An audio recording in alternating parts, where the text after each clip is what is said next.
What advice do you have for students of Yiddish? To study Yiddish and to study the major languages that form parts of its etymological components. To study Hebrew, to study Aramaic, to study Polish, to study Russian, to study German. I think that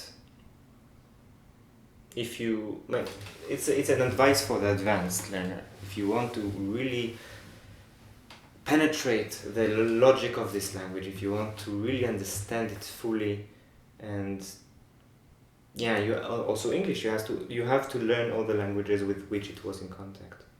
Not to stop there, not to stop with Yiddish, because all the rest of the advice is clear, right? To read and to learn and to go to Paris or to I don't know to Amherst or to Ivo, to this is clear, but to learn other languages, maybe that's a good advice.